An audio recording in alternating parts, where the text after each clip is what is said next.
relationship with American Express membership rewards. Given our relationship with Chase on our credit card, obviously that limits some things that we do. We do participate with American Express in Open and some other different programs, but that's kind of where we are today.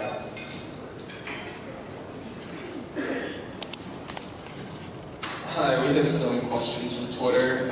Someone would like to know how Hyatt is planning on dealing with the strikes, including the on West Hollywood.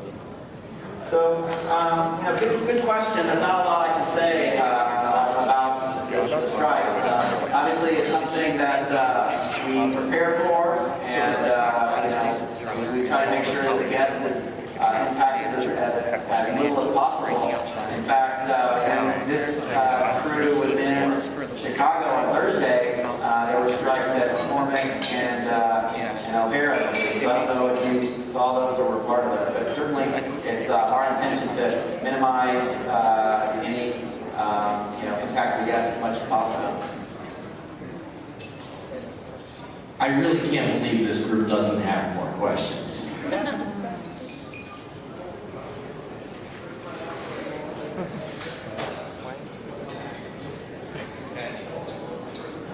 I'm a fan of the Starwood program. If you could come up with something similar to that. Yeah, the question was, in case you didn't hear it, points plus cash program with Starwood. Is that? Yeah, I think that's. I was talking to somebody about this earlier. I think that's a phenomenal program, and we're actually taking a look at it. So I do believe in it. I think it's got a lot of value, and I wouldn't be surprised if we do launch something in that realm. It's something that we're taking a hard look at.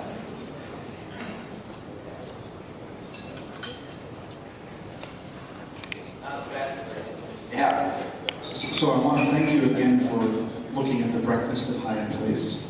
I'm wondering if for new properties you're looking at improved room layouts and lighting. So improved room layout and lighting? Yes. Do you have specific examples where you didn't like the layout and lighting? Yeah, that's just back in the dark corner. Yeah, like generally, or is that like a specific property, or In the one last day. the one you stay? Okay. Fremont, Silicon Valley, Pleasanton. Here. Yes, in the back. Okay. You want us to turn the lights up now, or? All right. It's something I can certainly take a look. We'll take a note of it and certainly put it on our list to take a look at. Thank you. So I Sorry. had a question that I asked you before, but I think it would be good. So there seems to be a lot of anecdotal evidence about the 4 p.m. late checkout not being guaranteed. And you told me otherwise, but I would like to hear that. Yeah. What are we going to do about it? Yeah, so 4 p.m. late checkout is guaranteed, except at resorts. Are there any other exceptions, Renee? Star Mega do. I think it's just not at resorts. There's always going to be that operational instance where we can't do it. Like if there's 160 of us checking in at one time. I think generally across the world, 450 plus properties, and if we control the diamond population the way we hope to deliver on each and every time. I think there's always going to be that one time where it's not going to work for you, but hopefully that's the exception and not the rule. So it's our intent to live up to that promise each and every time. Although it's not a question, one of the things that, as a kudo to you, one of the things that we have really enjoyed with Hyatt as opposed to other elite memberships is the two things about promotions and award stays is the getting all of our benefits on award stays, which is not true across all the brands that people have to use, and it's really important, and we hope you keep that. And the other one is, although you have a much smaller and less diverse group of properties to rein in than some do, the fact that there are very few exclusions when you offer a promo. It's really disappointing when properties are excluded from promos. So, a couple comments there. I think T's and C's are horrible. I hate them. We'd like to get rid of all T's and C's if we can. Obviously, that's not feasible, but I think anytime you have to have a footnote, anytime you have to have small print, those things take away from on sincerity and authenticity. And as we start out the presentation, that's not what we're all about. You know, so I think when you read through our program versus some of our competitors, we're going to have much fewer of those. We want to, you know, keep an award experience and a paid experience, you know, just as good of an experience. We're not need less of a customer because you're a unique employee, and that's very important for us.